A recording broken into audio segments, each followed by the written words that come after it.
Hey guys, welcome back to another episode of the Music Den. I'm your host Armando Venditti. Hoping you guys are having a good day and above all else that you're indeed looking after yourselves and one another.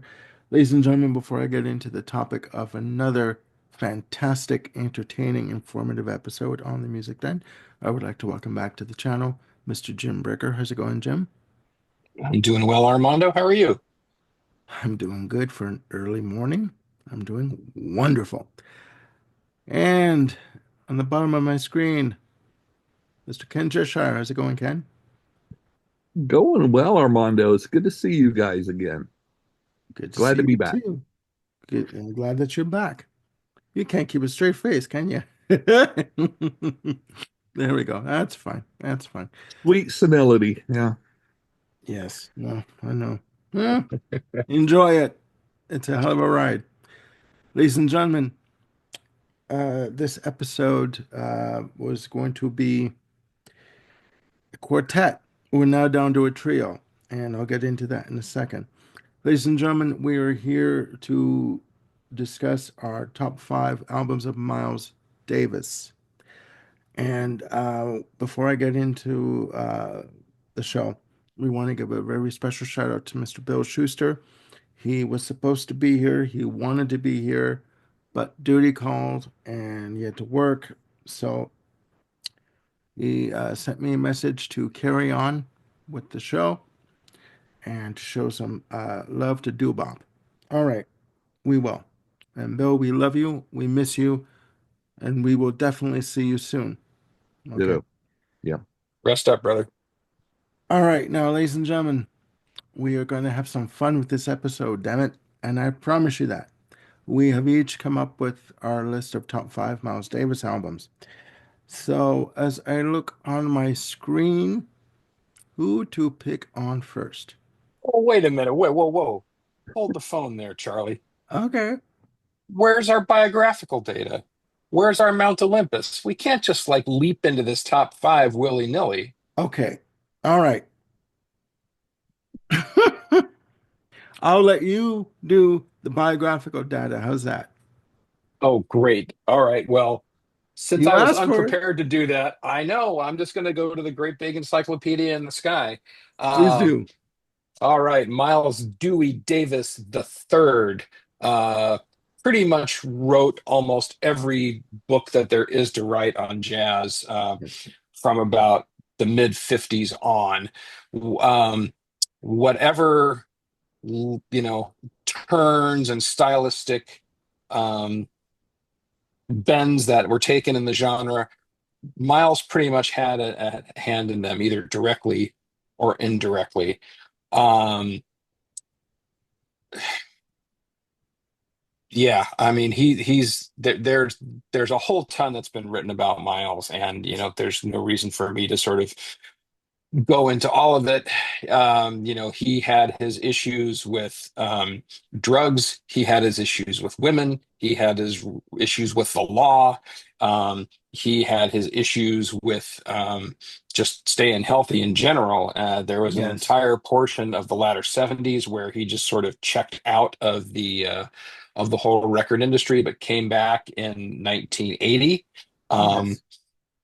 and he did not he kind of tiptoed into some different worlds after that, but basically I think most Miles fans will sort of treasure the work from about 1954 to the end of his first electric period in 1975 as sort of the core of the Davis discography. And like I said, within that, there was so much that was done.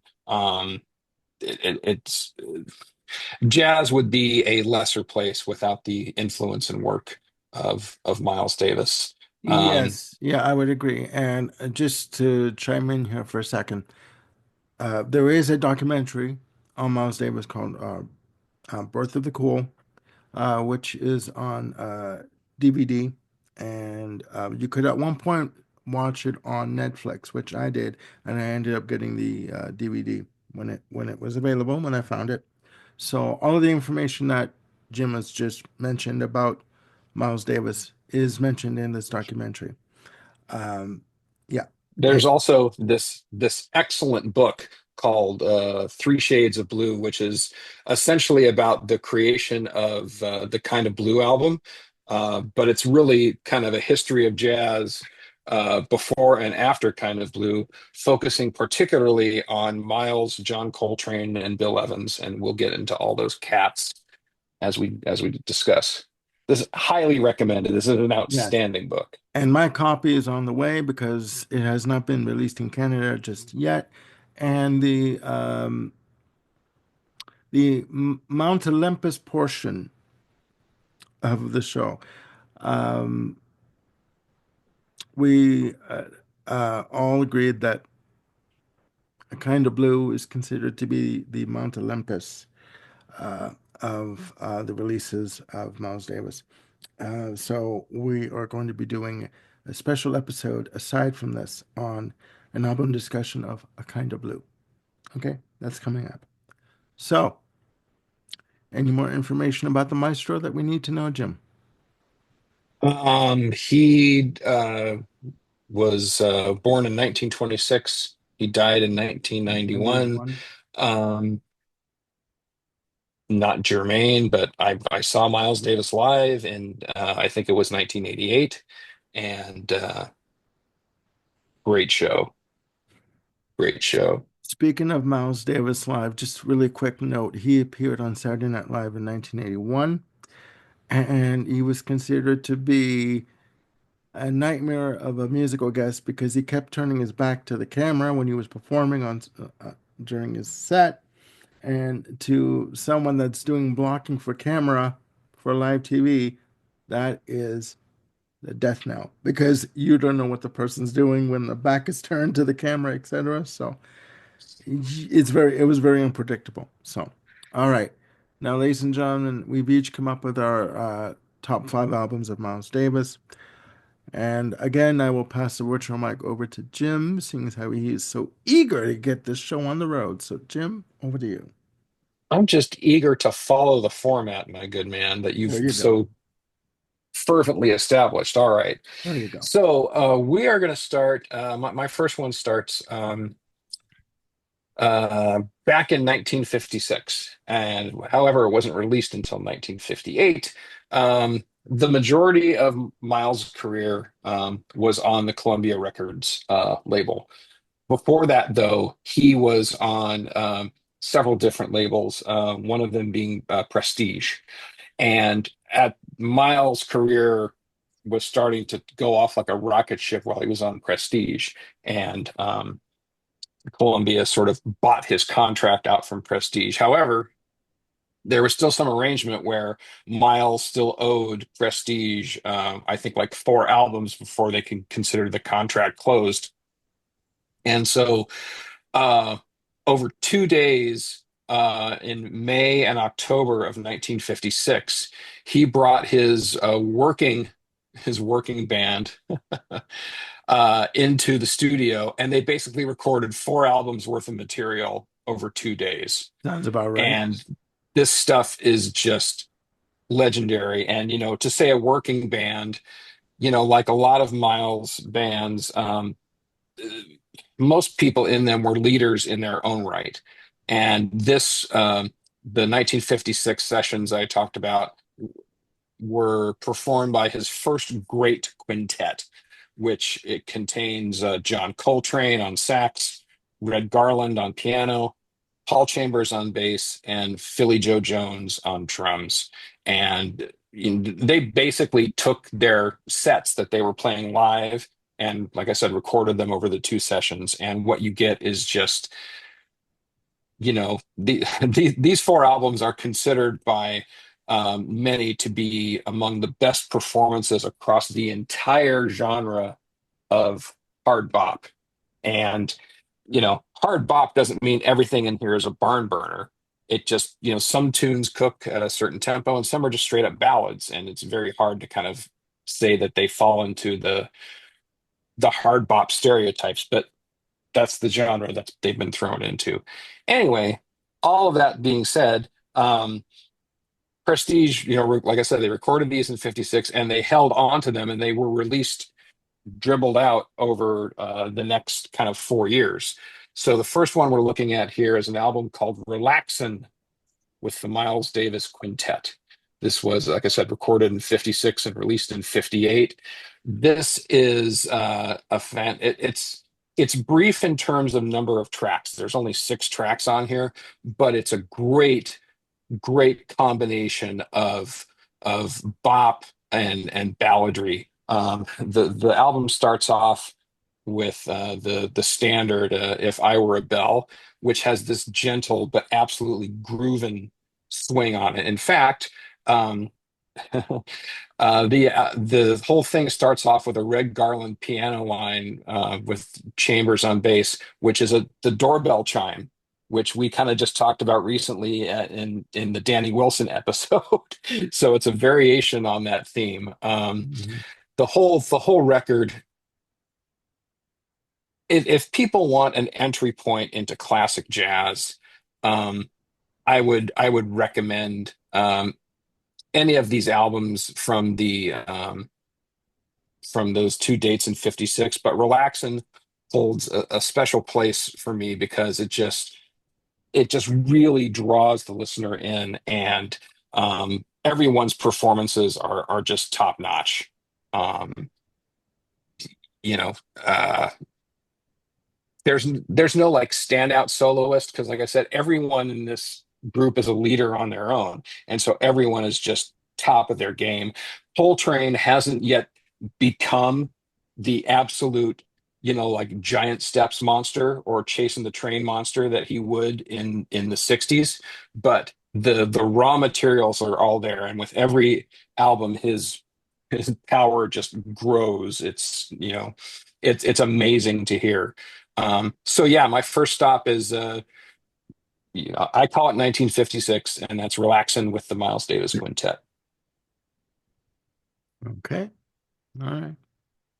Interesting. Ken? Jim, was Round About Midnight done in those sessions?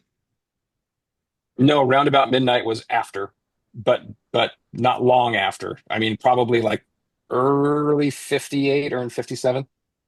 57 is what my research says. And that is my first choice. By the way, these aren't ranked. I'm going to go chronologically. So Roundabout Midnight, I echo what Jim said about the quintet members. It's got this exact same group.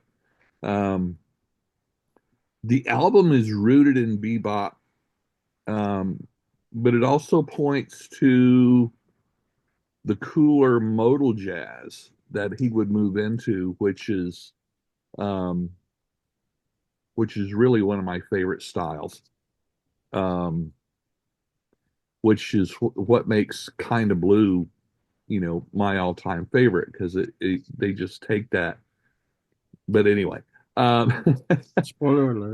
That's this a album, whole nother episode. that's a whole nother episode, and yeah, try not to go there. But this album is a perfect balance of swing, ballads, the bop, and it makes it all very accessible and sophisticated. The tracks Round Midnight, All of You, Bye Bye Blackbird. It's just such a feel good album, So it's none of my choices are going to be, deep cuts, but you know, I'm not as much of an expert as Jim is, um, so this would make a really good entry level album for Davis. So Roundabout Midnight, 1957. Yep, great one. All right. My first choice, I guess number 5 on the list. Sorcerer, released October Right. 23rd, 1967, um, on Columbia. By the way, all of my choices can be found on the Mammoth, uh, the complete Columbia Recordings box set. You have 52 albums stretched across 71 CDs. If you can pick it up, please do. If you can find it at a good price, snatch it. Okay, And if you can't pick it up, ask a friend to help you pick it up it's worth Yes. it. No, because it's heavy. a little Bend note, from the knees. a Bend little from the note. Yes. Yes, it is quite heavy. A little note here. I found it for $340. It was originally 1,100 off of Amazon. So if you can grab it, grab it. Now back to Sorcerer. Again, released October 23rd, 1967 through Columbia. Has a playing time of 40 minutes and 3 seconds. The tracks were recorded May 16th and 24th, 1967, all with the exception of one track, track number 7, recorded August 23rd, 1962. Now, this album would feature what would be considered his second great quintet, featuring Wayne Shorter, Herbie Hancock, Ron Carter, and the fantastic Tony Williams on drums. And featuring a very beautiful looking side profile shot of Cicely Tyson on the cover. There you go. Who he was briefly married to once or twice. We won't even go there, but watch the documentary. It's good. Now, I mean, for me, I'm brand new pretty much to Miles Davis. I mean, I have the albums, but I'm not an expert. I'm just telling you what I hear on these tracks. Starts off with, beautiful the Prince of Darkness, the Wayne Shorter track with great trumpet. Really, it's a real the track is really tight in its arrangement.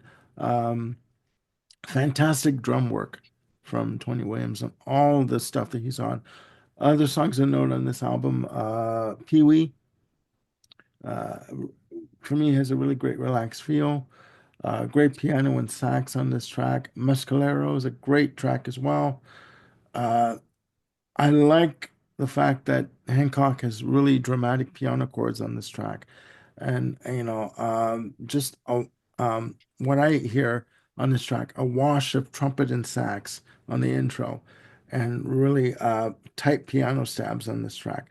I guess you call it the title track is from The Sorcerer from Hancock is just great, with twinning, the twinning of sax and trumpet lines has a loose vibe on it and great bass. You know, this quintet that he had, the second quintet that he had, to me is probably one of the best. And no, that's no slighting of Chick Corea, when you would come in later on later albums, but this quintet, this lineup was just fantastic. Side two starts off with Limbo, another Wayne Shorter track. Great trumpet, uh, fiery drum pattern. Tony Williams on drums. I mean, all you had to do was sit him behind the kit, give him a couple of sticks, and he was off. This guy was off and running. You couldn't even contain him. It was like a tiger in a cage. I mean, if you open the door, he'd run out. I mean, and just go nuts. I love that stuff. A scary thing about Tony Williams during this period, I Yeah, think he was about 19 years old when they yeah, recorded Sorcerer. yeah. Okay. The next track is Veneta, another Wayne Shorter composition. Gorgeous piano on this, and sax, measured piano chords as I hear them. And you have the drums that kind of like they underpin the entire piece, right? And the one pimple on this album, from me, I'm sorry, is the final track, Nothing Like You, written by Bob Dorough, recorded August 21st, 1962. It's just a minute and 55 seconds, but to me, the vocals ruin it on this track. It's a perfect album with the exception of the vocals on Nothing Like You. It's like it's the major fly in the ointment for me. So Mhm. that's my first one, Sorcerer. Nice. Going straight to the back end of the Columbia years, There you go. or at least that portion of it. Okay. There you go. Uh, Over to me. Over to you. Okay. Mine are also chronological. This is not a rank. Um, but my next choice is another of the four albums that were recorded, excuse me, over those 2 days in 56. This one wasn't released until 1960, but this comes chronologically in release date after Kind of Blue. Um, this is Workin' with the Miles Davis Quintet. In fact, all the albums have this sort of verb within in the title. So working, cooking, relaxing, and steaming. So I've got two of them here. So working is it's a very even mix of ballads and bop tunes. The album starts off with this absolute diamond called "It Never Entered My Mind," which has this stunningly just beautiful piano line by Red Garland until Chambers comes in with about two notes on bass, and then Miles comes in with the Harmon mute on his trumpet and just carries this beautiful melodic line. Till it descends into something where the drums start to come in, and it's just a punch in the heart of just how absolutely beautiful this is. It is worth checking out Working just for this track, even if you only want to listen to one. Go to It Never Entered My Mind. However, if you do stay around, you're going to get to a just all out bop classic in the next tune, Four, which is a Miles composition, and it is just outstanding. Let me check my notes. Yeah, Four is, well, I say it's attributed to Miles, but Miles had a habit of taking writing credits when he didn't really deserve them. So we'll say, from an ASCAP point of view, yeah, Miles Davis is the writer, but who knows if he really is. Um, but it's just a slamming tune, and like I said, it's become a classic. In Your Own Sweet Way is on here, just another gentle ballad, but the with the handoff from Miles to Coltrane in terms of the soloing is just perfection. A lot of times you'll hear a musician, do a solo, and he sort of ends what he's doing, and the next guy just sort of picks up from wherever and goes. This particular track, it's like whatever, it's like Miles has this extended note that Coltrane just takes and sort of works it into his own beautiful solo. So it's just an epic taste of jazz, just at its height in terms of collective improvisation. um Side two has some great blues tunes on there. One is just only from the rhythm section, so no Miles, no Coltrane. It's just piano, bass, and drums. It's really fantastic. That's Ahmad's Blues. Um, and then the last thing on this album is that there's when Miles played live, he would end his shows or his sets with something that he called the theme, and that's what ends both side one and side two of this album, which is this brief little vignette that they kind of wrap up with, and that's just kind of the end of the show or the set. One take is a minute three, another take is 2 minutes and 1 second. So again, it's these brief little things. When you on live recordings, the Davis band, sometimes these would last 13 seconds. Sometimes they would stretch like 5, 6 minutes, depending on what the band was feeling like doing. But again, that's sort of the capstone for their portion of the evening. So those little things to me are just kind of like check boxes. They're not like standard tunes in any way. But again, this album working is just an astounding piece. And for people who only, are, kind of working, if you'll pardon the pun, with Miles from the Columbia period on, you're really missing out. These four Prestige albums are amazing. They're like top tier jazz. So, so yeah, my first two were recorded over 2 days, and it's part of that quartet from the first great quintet. I'll stop. Okay. All right. Fair enough. Ken? My second choice is also from 1957. Um, the album is Miles Ahead. Um, this moves from the quartet and the quintet stuff to um, a big band setting. Um, and the brains behind that big band is Gil Evans, who is just, to me, he's a legend. He did all the arrangements. Um, his arrangements creates a rich, layered sound. Um, it blends jazz with orchestral textures, so to speak. I love the fact that Miles plays flugelhorn on this album rather than trumpet. If you don't know what a flugelhorn is, think Chuck Mangione. It's like a trumpet, but it's got a much more mellow tone. Okay. Um, Yeah. yeah, it's a little bit bigger. So, and it just gives the album a warm, more lyrical tone with him on the flugelhorn, and that's one thing that really caught my attention with it. The album is a great balance of improvisation and structure, so you're not sacrificing one for the other. It's a good balance. Um, yeah, it is, really is. Uh, they do tracks like "The Duke" from Dave Brubeck, um, "My Ship" from Kurt Weill and Ira Gershwin. Even the selections are very, very varied, so to speak. Um, of course, the title track "Miles Ahead," which was composed by Miles and Gil Evans, just really great. "Blues for Pablo." Just some really, really great tracks.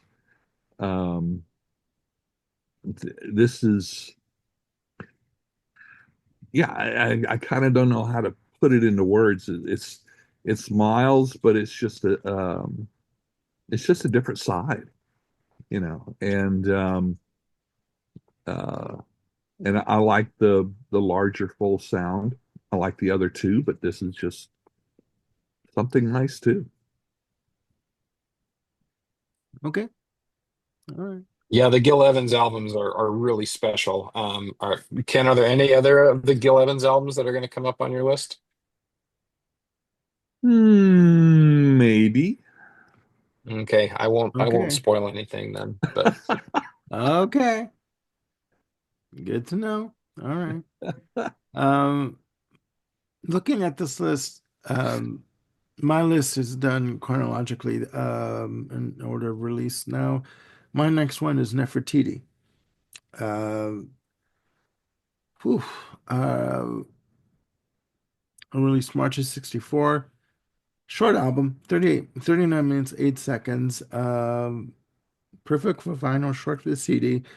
His last all acoustic album, according to the information I have, featuring the same quintet, uh, recorded on two dates, June 7th and July 19th, 1967. Beautiful album. The title track, what I like about what they did was they would double track um, the instruments like sax or the trumpet, and just to give it more of a rich, full flavor, like sound kind of thing. Um, Beautiful album. Even on the title track, nice piano runs and great drumming that underpins the piece. Again, you put Tony Williams behind the drum kit, you're off and running. And I should just to reiterate, playing on the album, you've got backing Miles Davis up. You've got Wayne Shorter, Herbie Hancock, Ron Carter on double bass, and Tony Williams on drums. The album is fantastic.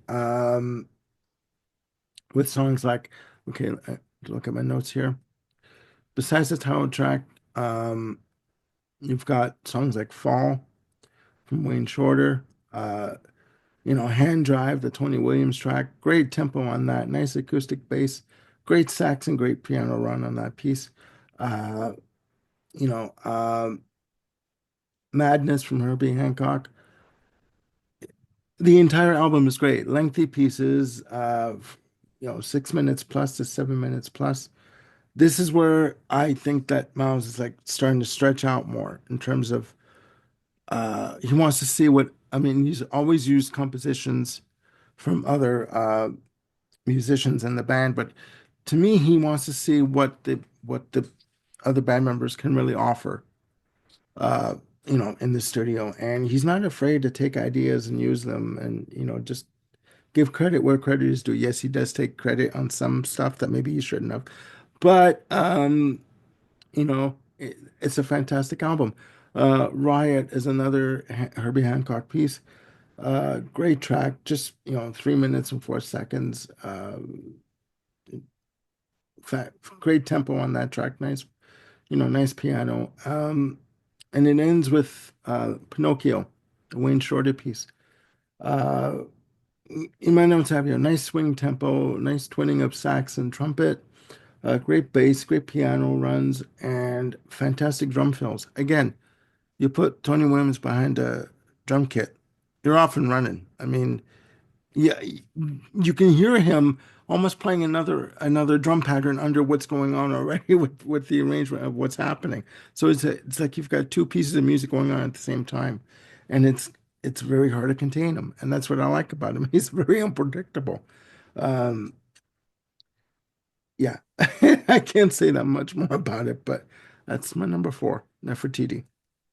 Yeah, those two albums that you brought up, Armando, are kind of, part of the Davis discography, or especially with the second great quintet, where they're really beginning to like break the boundaries or come up against the boundaries of bop, Yeah, because what they're doing as far as compositions, but also in the soloing, they've really kind of left behind the traditional, following the chords of the main melody in their yeah, solos, and yeah, they're also beginning to just sort of abandon the whole concept of modal jazz at that point, and they're really just kind of taken off on their own. And it's the second great quintet can be a challenging listen for the newbies, yeah. but for someone who really has their teeth into jazz already, it's just a Pandora's box. And I've got a couple of things to say about the second great quintet myself. Well, I mean, just a quick note. I was reading yesterday that he did an interview in the 80s, and they asked him, the interviewer asked him, why didn't you go back to doing stuff like Kind of Blue, doing the Moldo jazz? And he said, I did it. I'm done with it. I didn't want to do it anymore. The stuff we did on Kind of Blue, those kind of albums, that was good for the time. I just don't want to do it anymore. I'm done. I did all that I can do with it. I don't want to do anymore. And when he kept, people have been asking him over the years, why don't you do, stuff like Kind of Blue again? He goes, oh no, that stuff hurts my lip to do. So I don't want to do it anymore. Like he was very flip about it, right? But Yeah. he was just an artist that he did whatever he wanted to do. And if you try to tell him what he should be doing, good luck, because he would never listen to anyone but himself. Yeah, usually Miles' conversation, his interviews are peppered with MFers quite literally. Yeah, So yeah, yeah. No, he, literally. he never held back. Yeah, yeah. All right, Jim. All right, my number three. First of all, I would like to apologize for anyone who speaks French, for I'm about to butcher the French language. This is an album that was recorded in Paris. This was kind of in between the first great quintet period and the kind of blue era. This is was originally released as a soundtrack to a film uh, by Louis Maillet called, in English, Elevator to the Gallows, but in French, I believe it is Ascenseur pour la Échafaud. So maybe Using if you'll tight. flash Yes, if you'll flash the album artwork up there, Armando, everyone can really understand what it's about. Is this, sorry, Um, is this still, not to cut you off, my apologies. Is this the cover with the woman on the cover? Like, just yeah, and it's black and white. looking off in the distance. Okay. Yep. This so Miles was supposed to play in Paris, but there were some issues that came up, and so he ended up having some of the performances were canceled. And he had time in his schedule, and the filmmakers, who were huge Miles fans, approached him about doing the soundtrack to this film.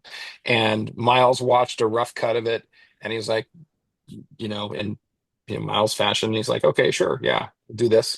So he gathered some musicians who were there, including at least one U.S. expatriate, and Davis, Miles Davis gave the musicians some kind of like rudimentary harmonic sequences to follow. And kind of explain to them what the plot was. But when they went in to record with the film showing, in the back of the room, basically the band was mostly improvising. So they unveiled this moody, haunted, melodic, but deeply bluesy um, soundtrack, mostly off the cuff. I think, like I said, Miles had a few harmonic ideas that he wanted to touch on, some rudimentary stuff, but there was no sketched out melody. They were just kind of going for all mood. And this album, the original LP was about 26 minutes, and I think was a 10-inch release in Paris only. Um, the tracks that comprise that ended up being released in the US as side one of an album called Jazz Track. Um, there's a tune on there called Générique, which is just, again, it's another one of those, just put a dagger in your heart. It's so dang beautiful. It's almost like you can't live after hearing it. It's just Miles just on the Harmon mute and just following this gorgeous melodic line that's just all, like I said, moody, haunted, bluesy. Um, it was eventually re-released on the Fontana label as a complete 71-minute CD, where what you've got for the first 16 tracks are the different takes of the sequences in the film, whereas tracks 17 through 26 are the proper ones that were used in the film and part of the original 26-minute release.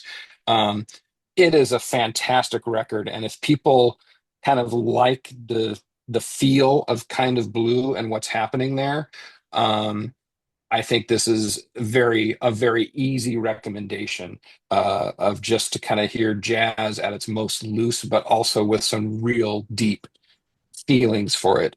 Again, I'm going to call it Elevator to the Gallows. I'm not going to re-butcher the French pronunciation, but this was a 1958 album. Highly, highly recommended. Good. That was going to be one of my choices. I decided to go with the Columbia albums anyway, so good choice. Good choice. Ken? Okay, I'm going to jump ahead 2 years or 3 years. Sketches of Spain, which Ah, no surprise to Jim especially. Again, collaboration with Gil Evans. Again, incredible orchestrations and arrangements. Mhm. Um, Also contributed to uh,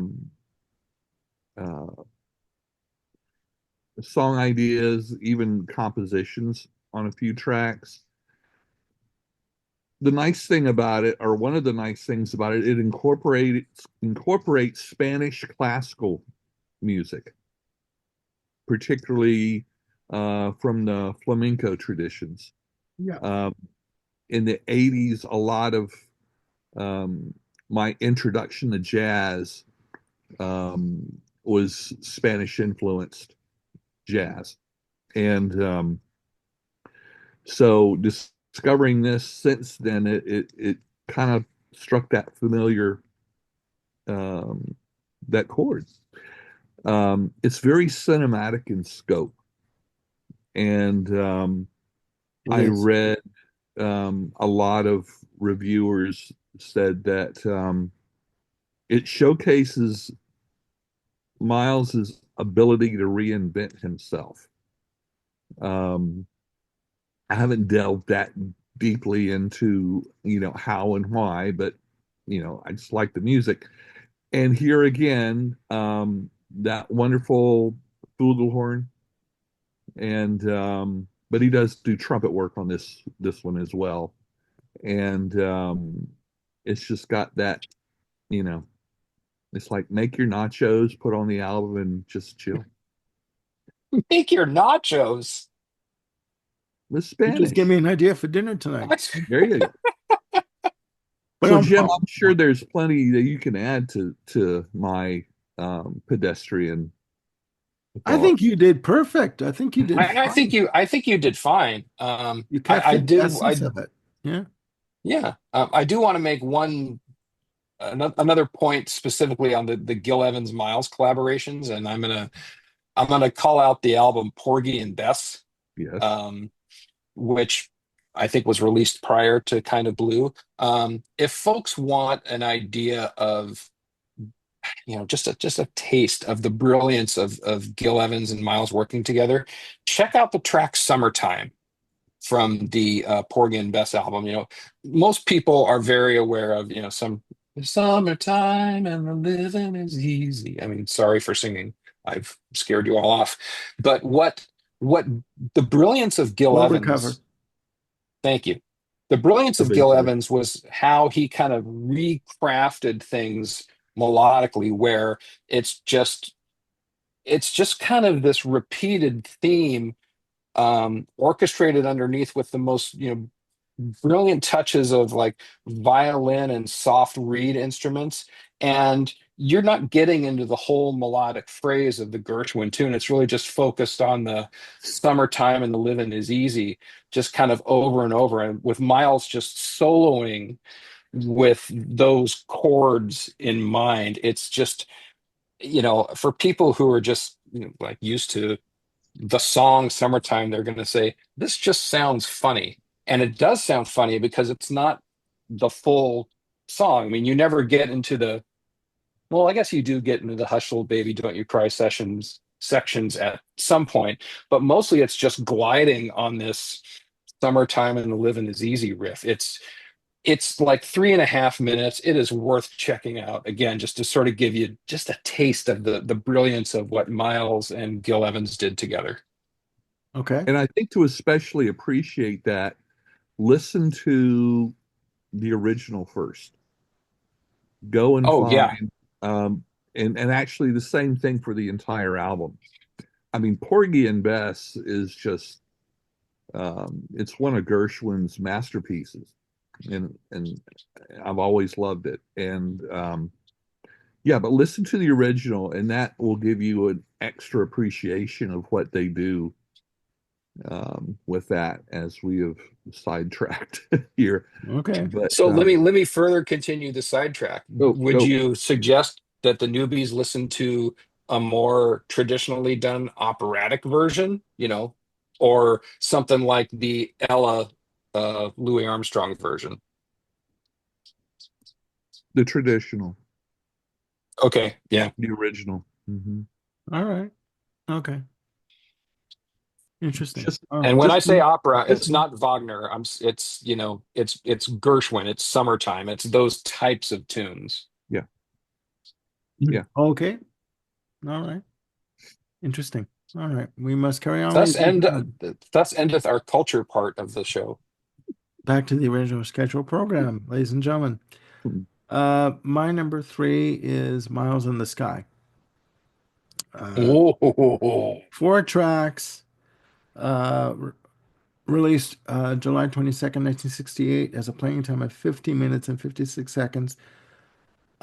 Recorded January 16th and May 15th and 17th of 1968.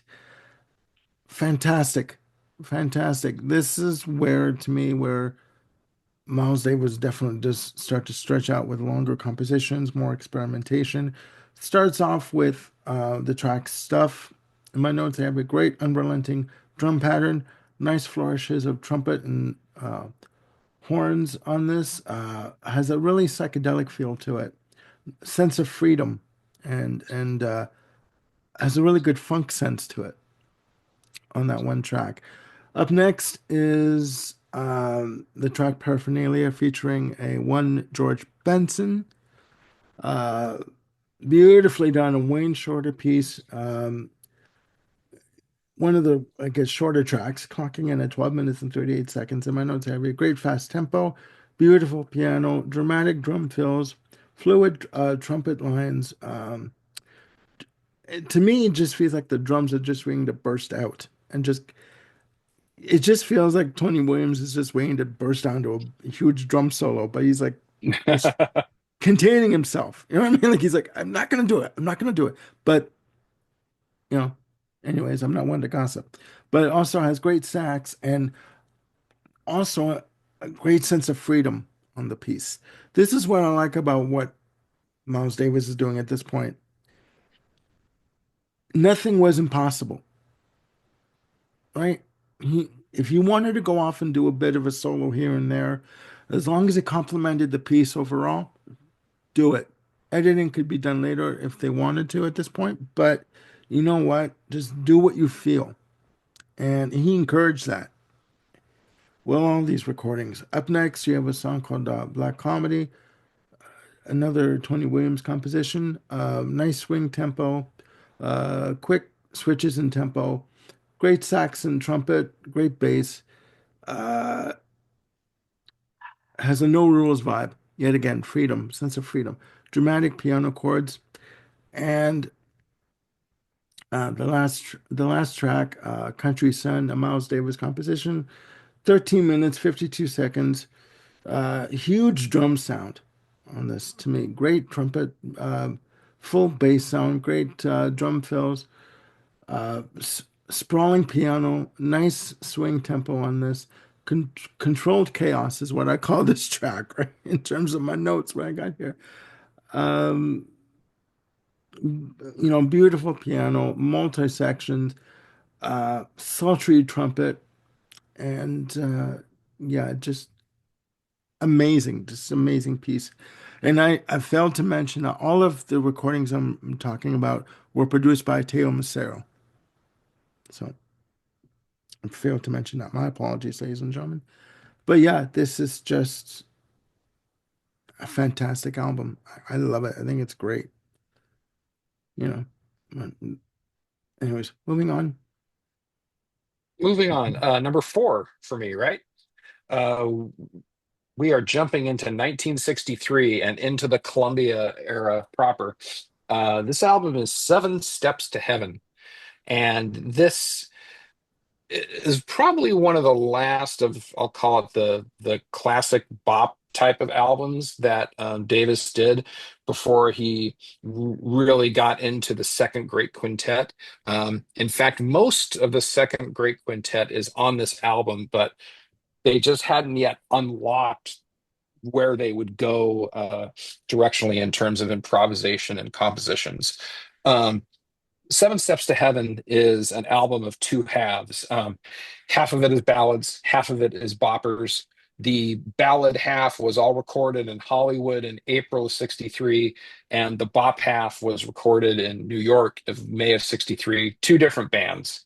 Um, the the ballad section is Miles, George Coleman on sax, who would be around for a good couple of years, um, Ron Carter on bass, and then Victor Feldman on piano, and Frank Butler on drums. Victor Feldman was a very high in demand session musician, and Davis offered him a spot in the group, but Feldman said, "No, man, my money's too good here, and just playing gigs in L.A." But Feldman's touch, especially on Basin Street Blues, which is the opener of the album, is just outstanding. His work on, When I Fall in Love Too Easily and Baby Won't You Please Come Home are just wonderful. And it's no great stretch to the imagination about why Davis would offer him the piano chair. Um, the bop stuff, though, is as good as the ballads are. That's where things really start cooking. Seven Steps is an epic bop piece, which gets its name from just the melodic head, which is bum bum bum bum bum bum bum, and then there's like a ripping little drum solo, and then it goes bum bum bum, and then just kind of continues on from there. Um, and this is the stuff that was recorded by the New York band. So Davis, Coleman, still Ron Carter, but add Herbie Hancock and Tony Williams. So you get, Boom. yeah, you have the rhythm section locked in at that point of what's going to be the second great quintet.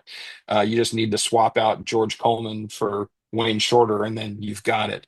And again, Williams' little drum fills on Seven Steps to Heaven is just they're just little diamonds, and just it's astounding to me how creative he could be on a kit that was a snare, a bass drum, maybe two toms, and maybe three cymbals. I mean, it's a real small kit, but he is just milking so much sound and color and power and sensitivity out of it. It's just astounding, and we'll get to that when we talk about this band on another episode.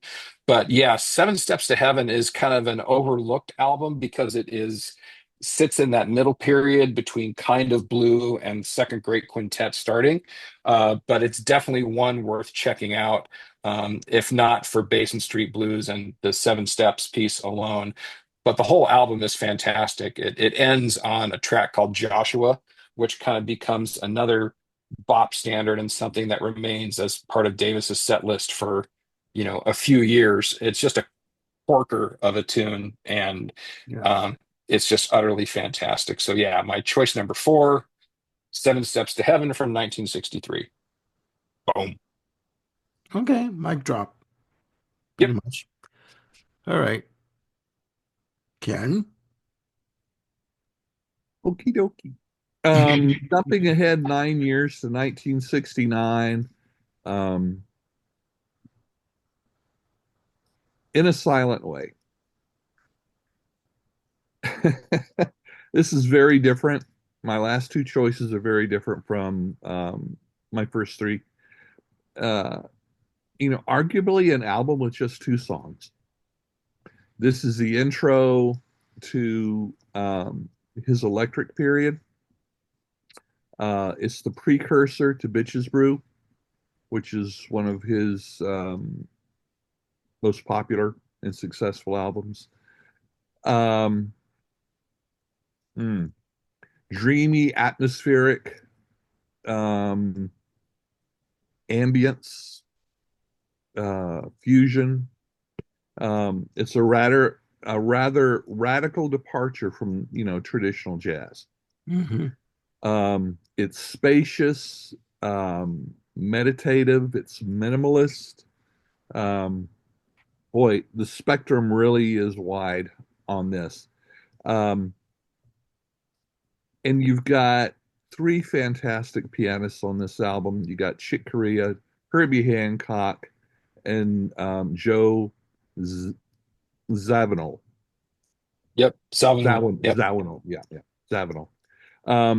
It's also got John McLaughlin on guitar, adding subtle bluesy lines. Gives it kind of a ethereal feel. Side one, um, uh, side one is track one. Side two is track two. But each one is done in an ABA format. On side one, it's how do you pronounce it? Shh, shh, shh, Yeah. and peaceful. So you've got two. You got two songs, and you got shh, and then peaceful, and then it returns back to shh. Um, the second side does the same thing. There's In a Silent Way and it's about that time, and then it returns back to In a Silent Way. So in some ways, it's got somewhat of familiar classical music form, um, and it's just it's just more about mood than melody, so to speak. Yeah. More atmospheric. Yeah, you know, and A here feel. you Yeah. got Wayne Shorter on sax, um, uh, Dave Holland on double bass, and Tony Williams on drums, and the pianist. It's also by the same producer that you've already mentioned, Armando, with Teo. Maceo. Yeah. Yeah, and I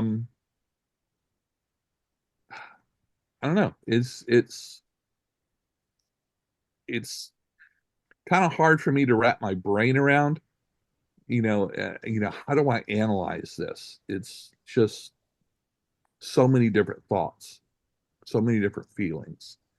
So, but anyway, my nonsensical thoughts on In a Silent Way from 1969. Can I throw a few other factoids in there? Please do.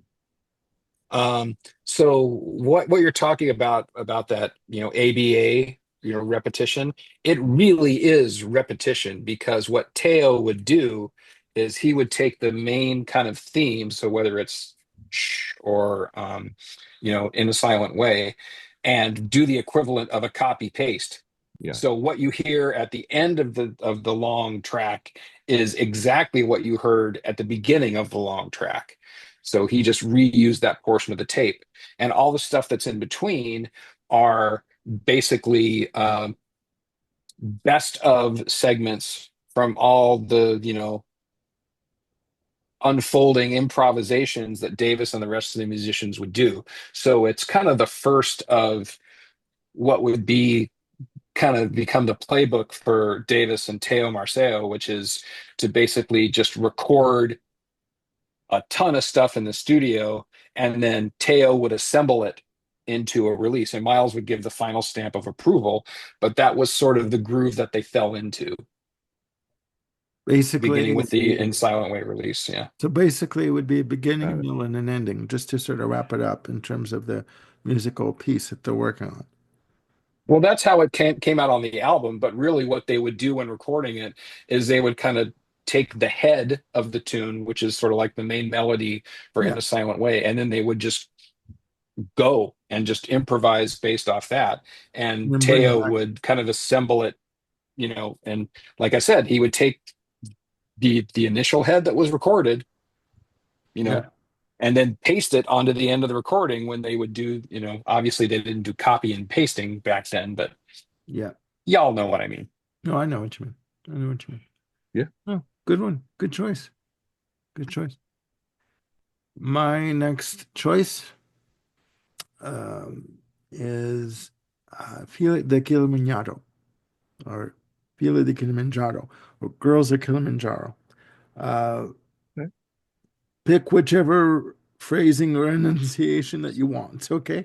Released February 5th, 1969. Playing time of 56 minutes, 30 seconds. Recorded June 19th and 21st of 1968. 5 tracks. Fantastic. Fantastic. Luckily for me, the beside the French pronunciation, you have the English pronunciation, so I'm going to go with the English. I don't want to butcher it any more than I already did. Starts off with the track Brown Hornet. Uh, Funky rhythm, great bass, nice twinning again of sax and trumpet, energetic drumming on this track. A good, again, a sense of freedom. Um, Track 2 is the only one I can say in French. Tout de suite, right away. 14 minutes and 7 seconds. Again, great sultry bass on this. Nice, relaxed vibe. Seductive sax and trumpet that come in just wonderful. To me, again, it has a no rules feel on this album. Again, this is where Miles is just stretching out. Do whatever you want. I'll see you at the finish line. Let's have some fun, right? But again, as long as it fit the musical uh, theme or idea of the composition, he went with it. Um, the drums for this track, it almost feels like again he's doing a separate song, like he's drumming to a separate another piece of music. And at the 10:49 mark of the track, the tempo slows down. Great horns and bass on this. It's just a great, and again at the 13-minute and 8-second mark, the tempo changes yet again, and it just increases. It just starts to speed up and just to its conclusion. Just fantastic. Track three is a track called Little Stuff. Again, one of the shorter tracks, 8 minutes and 7 seconds. Nice build of horns on the intro. Uh, to me, it sounds like two arrangements being played at once, two different arrangements being played at once. Just monster drums on this, and nice frenetic electric piano that come in. The title track starts off side two, Girls of Kilimanjaro. Again, great mid-tempo, beautiful electric piano, uh, bursts of horns and trumpet that come in. Uh, Great double time on the drums that I'm hearing. Uh, Keeping the tempo going. Beautiful full bass on this, and great trumpet. The last track on the album is called Mademoiselle Mulberry. 16 minutes and 32 seconds. Nice relaxed feel on this track on the bass and electric piano. Soulful trumpet. Uh, Nice tom fills on the drums. Great sax, and to me it's a great album closer. For the album. So again, this does feature the second great quintet. Wayne Shorter, Herbie Hancock, uh, but you also have Chick Corea on here on piano and electric piano. Ron Carter, Dave Holland on double bass on tracks 1 and 5, and the fantastic Tony Williams on drums. Just he is a monster. He is a bloody monster on the drums. I don't know how they could contain him half the time, but that is my next pick. Feel the Kilimanjaro. I want to go back to Philae and In a Silent Way both once we get to the end of our episode. All right, all right, no problem. Jim, your next one, your last Oh one. shoot, number 5. Yeah. Okay, over to me. So I have finally landed into the second great quintet with an album that precedes all the ones that Armando discussed, and this is Miles Smiles, recorded in 1966, released in 1967. This is a dynamite example of the move of what Miles was doing on stage with the quintet and putting them in a studio session. Because at this point, they were really starting to go, um, they were really starting to abandon, pretenses of what was happening with not only standard chord changes within a tune, but also, like the melodies. They would, take, Someday My Prince Will Come, and there would be like the hint of the melody that they would play, and then they would just sort of go off and just run in different directions. And this album is, to me, like the first example of capturing that power on tape. um you know Orbits is a Wayne Shorter tune, which is just dizzying in what it's doing compositionally and from a performing standpoint. The next track, Circle, is a Miles tune, which is, Circle is like an appropriate title because to me it has a sense of, completion in it. It's not just going on and on and on. And it's a very gentle tune, but it just works within one, cohesive whole. Uh, Footprints is another Wayne tune. Has this sense of like incredible forward movement and it just kind of goes and goes and goes. And Footprints, I think, really is an apt title, and Footprints has become kind of the standard in the Wayne Shorter book, and very well known. I think this is its first appearance on an album. Let me just double check. Footprints, Wayne Shorter. No, I'm not going to go there. Too much, too long. Didn't read. From Wow. there, Freedom Jazz Dance and Gingerbread Boy and Dolores are the tunes that comprise side two. Again, just amazing what this band, can do together. Although you have the typical jazz kind of format of, the trumpet does the solo, then the sax, and then the piano, and then rhythm section may take something, and then it gets back to the head, and they close it out. What they do with the rest of that is just uncharted territory. There is an excellent well, one of the things I'll talk about in the end is what's called the Miles Davis bootleg series, and there is an excellent box from these sessions, just the sessions for the Miles Smiles album, called Freedom Jazz Dance, which really kind of puts you in the control booth of hearing what they're doing and how they're working things out, and starting and stopping and just really trying to dial things in. It's a fascinating listen, and it's got some killer music going on in it as well. It's all sessions from Miles Smiles. It's all the second great quintet. Highly recommended. So if the stuff from Miles Smiles connects with you, the Freedom Jazz Dance 3-disc box is an easy recommendation. I'm just going to chime in here quickly. It's been said before about going down the Frank Zappa rabbit hole. Once you start to go down the Miles Davis rabbit hole, take out a second mortgage on your house because it can be quite expensive. Just to put it out there. But I haven't had to do that yet, and I won't. But you know what I mean. Enter the rabbit hole with caution. All right. Thank you, Jim. Ken. Yeah, rabbit holes like this, you take it one step at a time. You don't Yes. just jump in. And Yeah. the first step is a Lulu. Go ahead. Oh boy, I tell you. Okay, my number one's gonna be for many a very obvious one. Um, I'm going from In a Silent Way to Bitches Brew. Um, I can't add anything to it that hasn't already been said. Enough said. Thank you, ladies and gentlemen. Have a good Please night. No, share, sorry. like, and subscribe. Yeah. Go ahead. It is considered a landmark in jazz fusion. It blends jazz and rock and psychedelia, and it kind of paves the way for what's going to come a little bit later.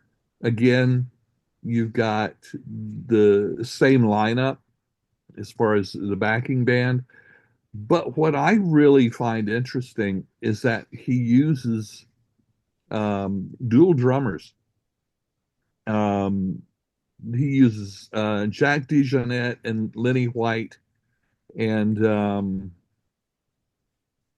the other drummer escapes me. But anyway, and they'll have them in the stereo. They have a mixed one drummer in the left channel and the other drummer in That's the right right. channel. That's right. And it creates a very interesting polyrhythmic energy that I really enjoy. When I started as a musician in high school, I started on percussion before I moved on to melodic instruments, and so that always kind of catches my attention. Um, there's a deep pulsing groove in this album that uh, I guess categorically it's more James Brown than Duke Ellington. So Yeah. um, Yep. and it's Mhm. got, there again, you've got Dave Holland on bass. And he doesn't use the same musicians on every song. He Yeah. brings in Benny Maupin on bass clarinet, which really adds a whole nother flavor to this stuff. Um, Billy Cobham That's the other drummer. How could I forget Bill? That's right. Um, Okay. but anyway, also brings in Harvey Brooks on bass. Um, and of course, Wayne Shorter on sax. It's um, expanded to 2 albums. Um, and it's I don't know, it's iconic. It's just when you think you've gotten everything out of it from multiple listenings, you listen to it again and are a little bit surprised. Oh, I did not notice that.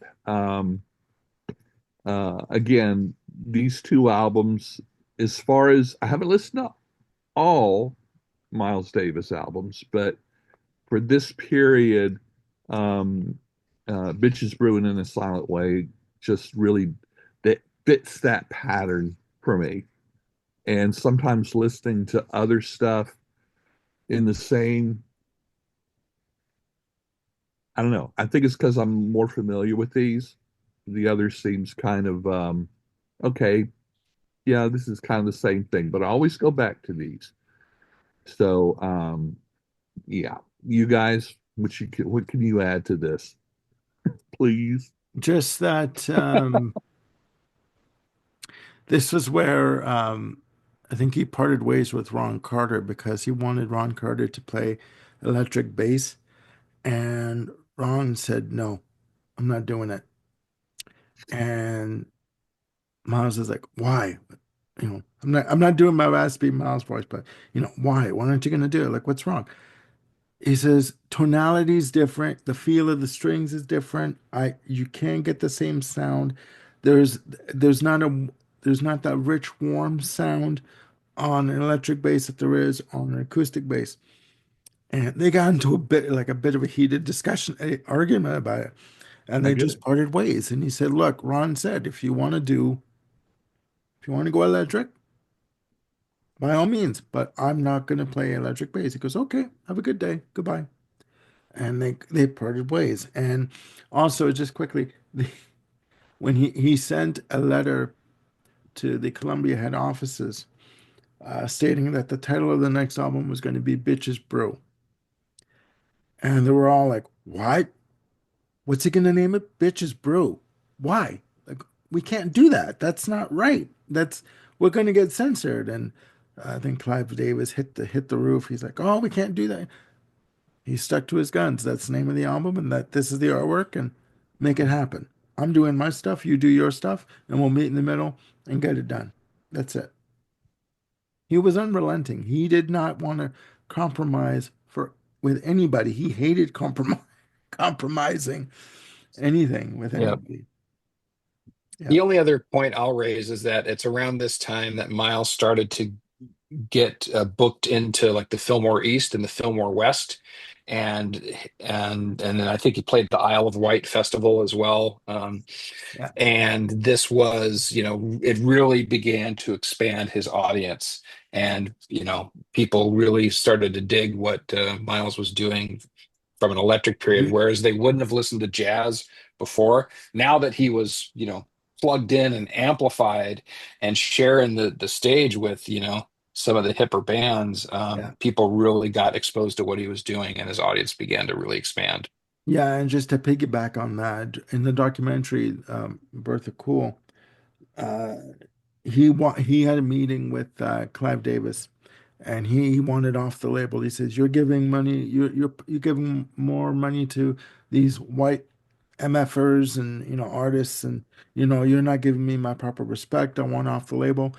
You know, and Clive Davis said, "Listen, you need to expand what you're doing.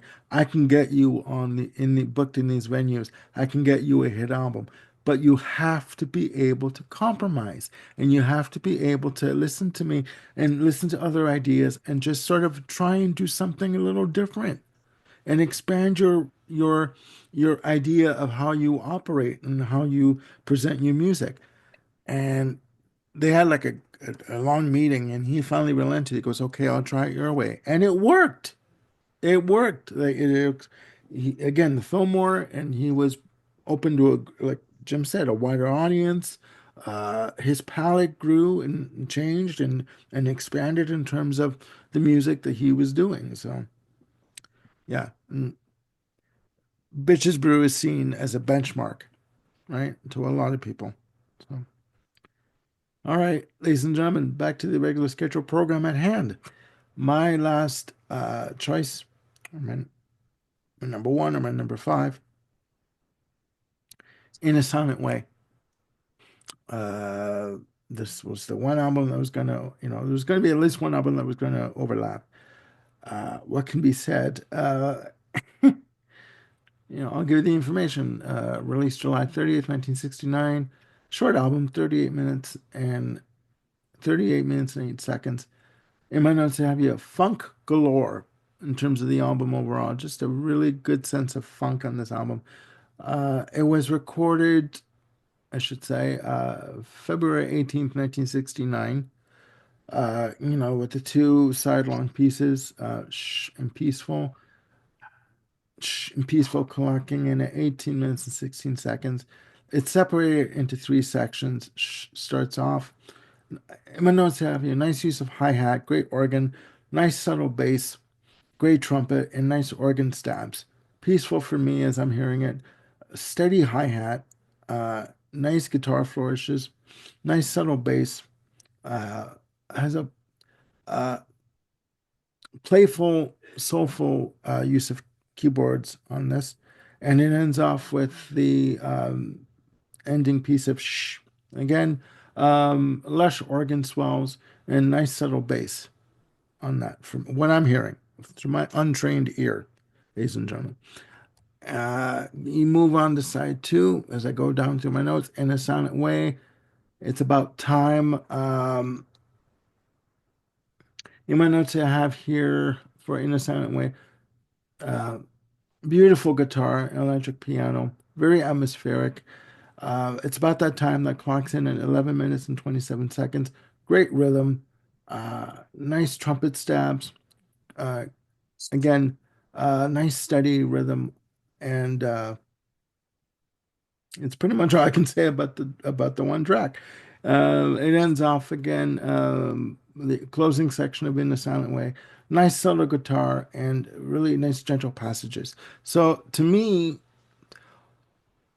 although this album is funky, there's a nice relaxed atmospheric feel to it overall. And to me, this was a good way to end off the 60s. And then he would go into, coming out with Bitches Brew. But to me, this was a nice way for him to end off the decade by releasing In a Silent Way. So there you have it. My last one, In a Silent Way.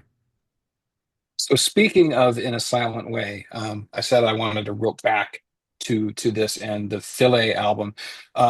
When we conceived doing this episode and Bill was going to be a part of it, I had asked Bill to kind of select two of the many Davis, box sets that are out there, which kind of take, they're either called like the bootleg section sessions, or they're just, collections of the albums that were done during that period. Um, Speaking of In a Silent Way, I'm going to try to get this to come up on screen. There's this little box called the Complete In a Silent Way Sessions. Little footnote, And little footnote. I found that on Amazon for 131 bucks. And I was thinking about buying it, but I didn't pull the trigger yet. Recommendation uh, or pass? cheaper. You can find it cheaper somewhere else because I did. Um, Ooh, okay. anyway, this is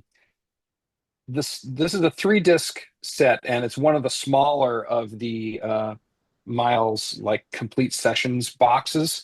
It's a 3.5 hours of material, and it's everything that was put down in the studio.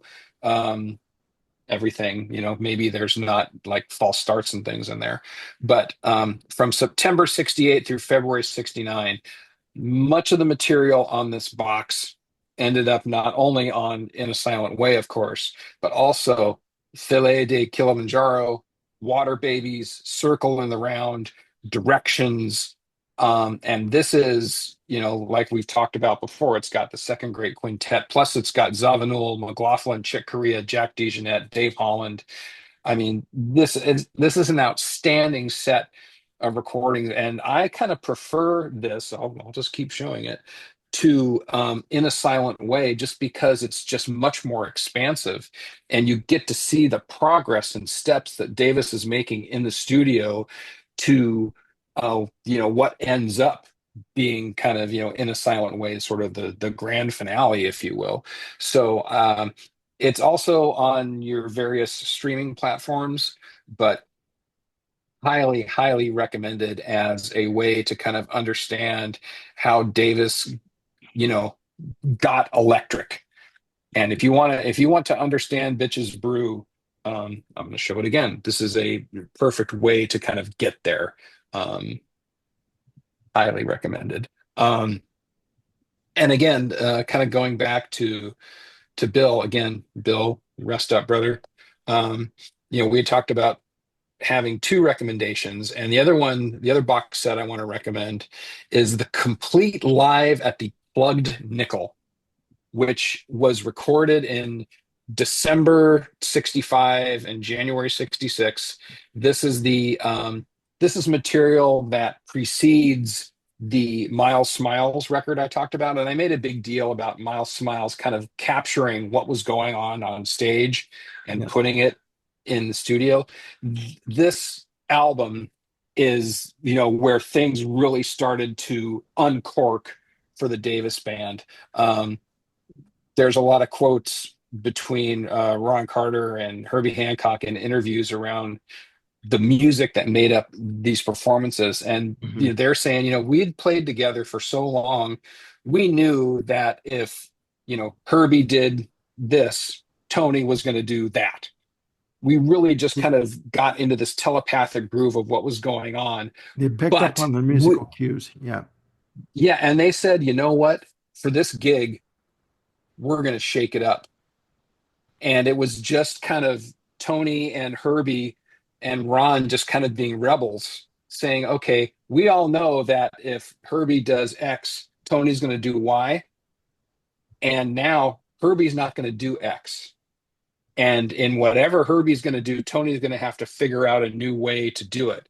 And they did it like right at the outset, just in terms of the rhythm comping that they would do behind the melody.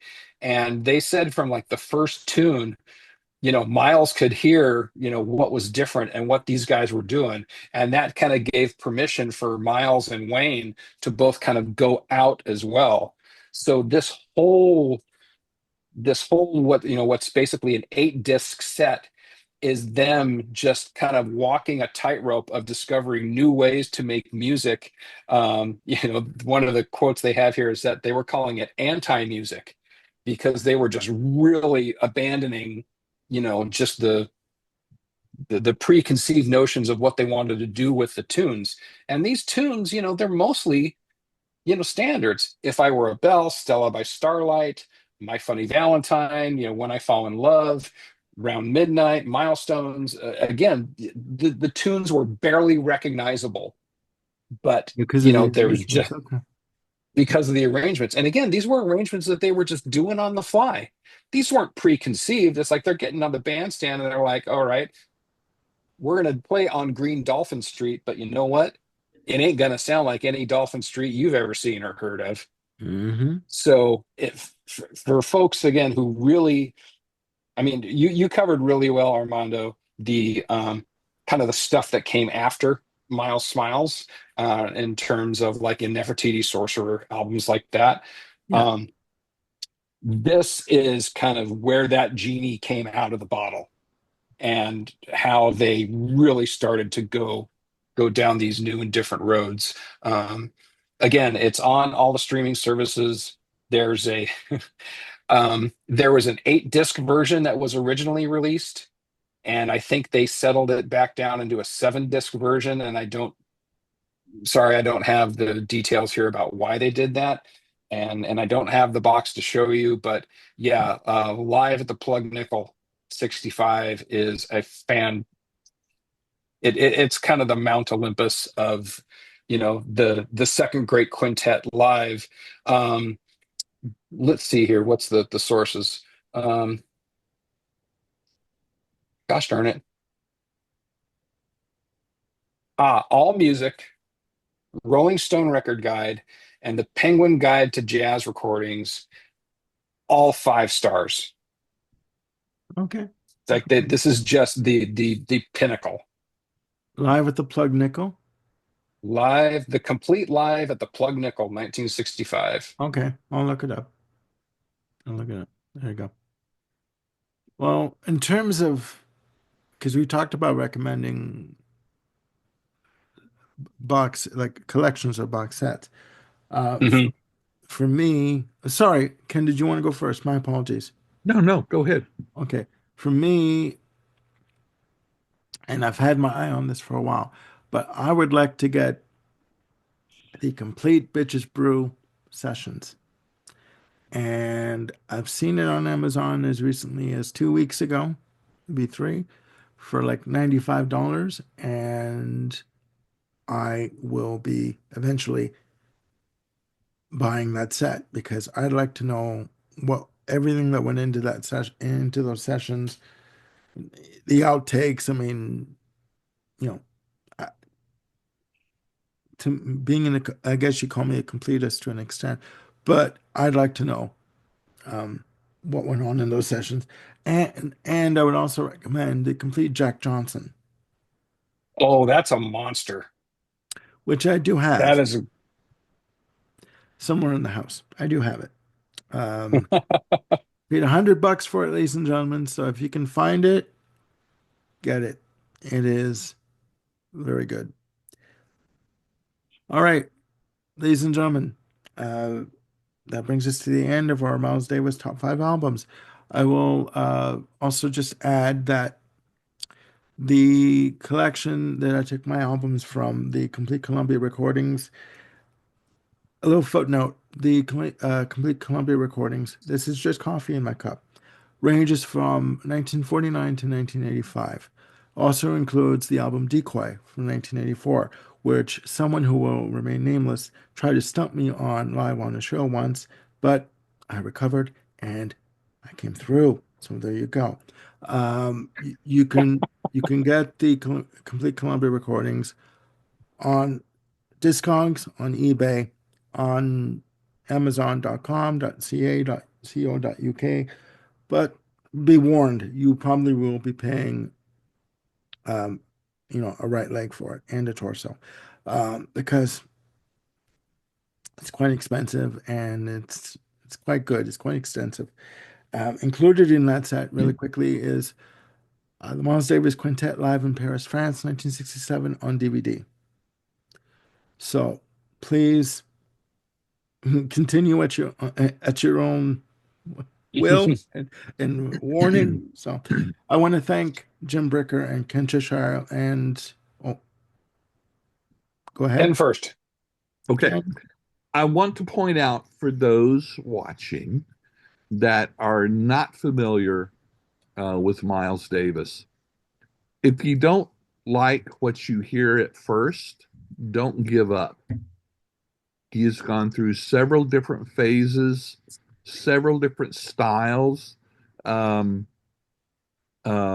just kind of read up on him. If you don't like the electric period, check out the stuff before then. If you don't like the traditional, check out the later electric periods. Usually, for even a mild jazz fan, there is something to love in his catalog. And if you don't love everything, that's fine. I don't love everything in it. So, like I said, on at first taste, if you don't like it, don't give up. Um, if you once you start digging, you'll find some gold. Very true. Very true. Yep. Jim. I was just going to add 2 other things. One was that you had mentioned about In a Silent Way being funky.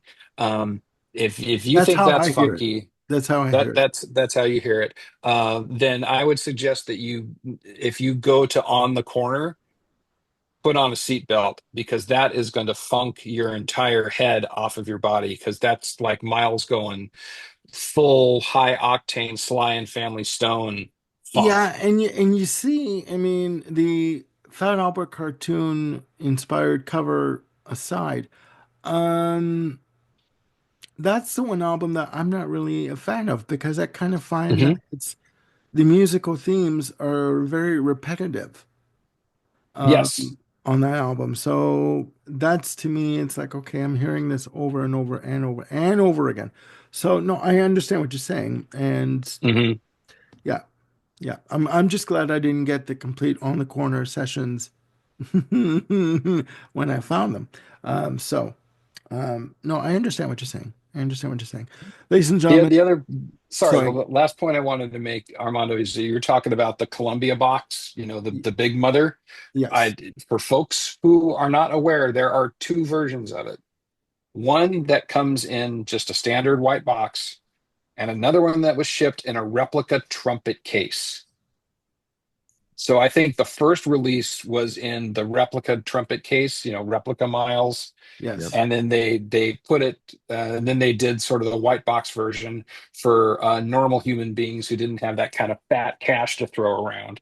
So be careful what you Yeah. want and what you buy. There are a couple different versions out there.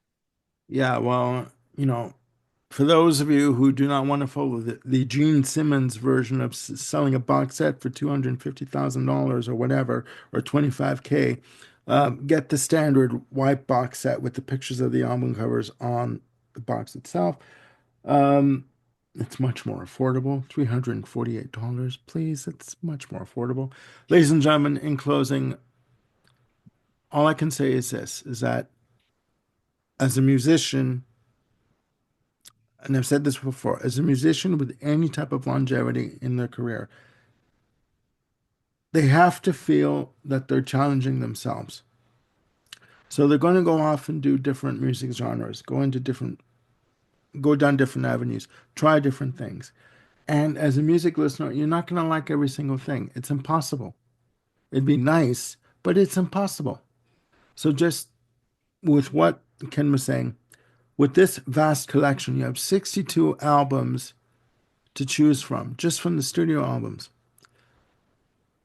There will be something there that you will like. I'm sure of that. So please check out these albums on YouTube or whatever streaming service you use, and let us know down below your top five albums of Miles Davis, or your favorite box sets, or your favorite bootleg collections. Whatever avenue you want to go down and discuss, we're open to it. Okay, we would love to get an open dialogue going about this, a back and forth. And again, we are not experts on music. We're just giving you what we know and what we like. Okay, yes, as Jim is flailing his hands and, agreeing with me. So again, I want to thank my two co-hosts and cohorts. I can never say those two words together. For joining me on this episode of Miles Davis Top 5 Albums. And again, a special shout out to Bill Schuster. We love you. We miss you. Miss you, We will Bill. see you soon. And yeah, click like and subscribe and hit the notification bell to keep yourselves on top of any new content I've got coming up. We've got more shows coming up, more shows on the can, and we'll see you soon. Please look after yourselves and one another. Bye for now.